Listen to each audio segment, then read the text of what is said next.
Hello yes welcome back to our channel మైవా creative. ఈరోజు ఒక ఇంపార్టెంట్ అండి. కస్టమర్స్ వచ్చి 1 అవర్‌లో 2 అవర్స్‌లో బ్లౌజ్ అయిపోతుందా అని అడుగుతున్నారు చాలామంది తెలియక. 1 అవర్ 2 అవర్స్‌లో బ్లౌజ్ అనేది కంప్లీట్ కాదండి. అట్‌లీస్ట్ బ్లౌజ్ కంప్లీట్ కావాలంటే 3-4 అవర్స్ అయినా కావాలి. ఎంత సింపుల్ వర్క్ అయినా గూడా. ఎందుకంటే బ్యాక్ పార్ట్ ఏస్తాము, ఫ్రంట్ పార్ట్ ఏస్తాము, హ్యాండ్స్ బార్డర్ ఏస్తాము. దాంతో పాటు ఎక్స్‌ట్రా థ్రెడ్స్ అనేది రిమూవ్ చేయాలి. స్టోన్స్ ఏమైనా ఉంటే యాడ్ జేయాలి. ఇదంతా కావాలంటే ఎంత సింపుల్ వర్క్ అయినా 5-6 అవర్స్ అవుతదండి.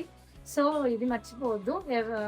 ఇంకొకటి అడుగుతారు కొంతమంది, మీరేమైనా చేస్తున్నారా? మిషనే కదా చేసేది అనేది అడుగుతారు. మిషన్ మీద చేస్తాము కరెక్టే. కానీ మనం దాన్ని కంప్లీట్‌గా మిషన్ మీద పెట్టేసి మనమైతే ఎళ్ళిపోము గదా!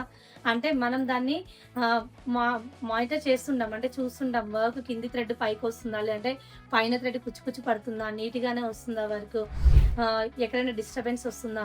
అనేవి మనం అబ్జర్వ్ చేయాల్సి ఉంటుంది. ఇంకా దాంతో పాటు మనం 1 అవర్ పెట్టినా, 4 అవర్స్ పెట్టినా మిషన్ పైన ఒక బ్లౌజ్ ఉంది అంటే దాన్ని మనం కలర్ కాంబినేషన్ చూసుకోవాలి. నెక్స్ట్ కింద థ్రెడ్ ఒక్కోసారి పైకొస్తుంది. టెన్షన్ అడ్జస్ట్‌మెంట్ కరెక్ట్ లేకపోతే పైన థ్రెడ్ కూడా కిందికొస్తుంది. సో, అవన్నీ చూసుకొని చేయాలి. ఒక్కోసారి కొత్త మిషన్ తీసుకున్న వాళ్ళకి అర్థింగ్ గూడా ఉండదండి. నేను గూడా ఈరోజు ఫేస్ చేశాను. సో, అర్థింగ్ లేకపోతే ఎలా ఉంటుంది అనేది. అలాంటియి ఒక్కోసారి తెలియనప్పుడు అర్థింగ్ గూడా ఛాన్స్ వాళ్ళ షాప్‌లో గానీ, ఇంట్లో గానీ అర్థింగ్ గూడా లేనప్పుడు థ్రెడ్ తెగినప్పుడు దానిలో పెట్టేటప్పుడు గూడా అప్పుడప్పుడు అర్థింగ్ గూడా వస్తుంటది. సో, ఏదైనా వర్క్ చేయడం ఈజీ అని చెప్పి అనుకుంటాము.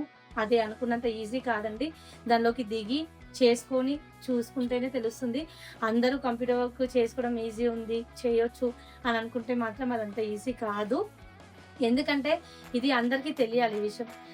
ఇచ్చేస్తున్నాం మీరు వెయ్యరు కదా! మిషనే కదా వేసేదనుకుంటాం. మిషన్ వేసినా దానికంటూ ఒక సిస్టమాటిక్‌గా మనం సెట్ చేయాలి, పెట్టాలి, చేయాలి.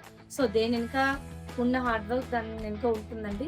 సో, ఇది అందరూ వేసుకునే వాళ్ళు, వేసేవాళ్ళు ఇద్దరూ మైండ్‌లో పెట్టుకోవాలని నేను అనుకుంటున్నానండి.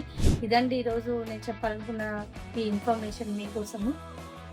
చూసారు కదండీ! వీడియో అనేది మీకు నేను చెప్పిన విషయాలు కొంచెం అర్థమైందని అనుకుంటున్నాను.